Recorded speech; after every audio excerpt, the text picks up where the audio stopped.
I look back at what I had to do to get to this point. I just wanted to hit myself because it wasn't as hard as I thought it would be. If I would have just put in a few more phone calls, wrote down a little more information, and quit putting it off because I thought it would be too hard, I wouldn't have had the stress that I did. But as they always say, learn from your mistakes. And that was one stressful mistake that taught me a very valuable lesson. Now after finishing my Eagle, I have been wondering what blessing has been bestowed upon me.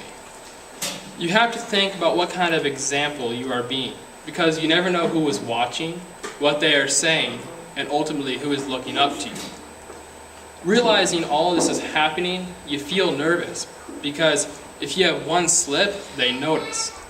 You have to feel confident because you are an example. If you show weakness, then those who look up to you will feel the same. Your actions reflect on your family, your friends, those who care for you, and those who look up to you. You have to be a leader, set a good example, and stand up for what you think, even though you may be outnumbered. The other day, Andy handed me a blog that describes what being an eagle is. Mike is responding to a father's request about his son who is getting picked on because he is in Boy Scouts, and he is getting close to being an eagle. Mike wrote this: "Your dad asked me to drop a line and say something inspirational that might persuade you to dig down deep and find determination to make the rank of Eagle Scout. It's a reasonable request from a father who obviously wants to see his son succeed. But there is one thing. The Eagle Award is not meant for people who need to be dragged across the finish line. But here's the thing." Get the line. "It's meant for a select few, and I have no idea if you have the guts to see it through. Statistically, I suspect you do not. Only 1 out of 100 scouts make Eagle.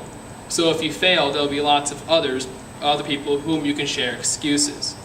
Quitting now might disappoint your dad, but I doubt he or anyone else will be overly surprised. Anytime 99 out of 100 people will do the same thing, it's not exactly a shock. I'm not trying to be cute with a bunch of reverse psychology. When I was 15, there was nothing that anyone could have said to me that would have inspired me to do something I did want to, especially a stranger with a TV show. So I'm not going to assume you're any different, or pretend that I have some influence or insight that you have already heard from a dozen other people that actually know and care about you. I'll just tell you straight up that doing something extraordinary can be very lonely, and most people simply aren't cut out for it. Being an Eagle Scout requires you to be different than most everyone around you. And being different is really, really hard. That's why the award is called an accomplishment.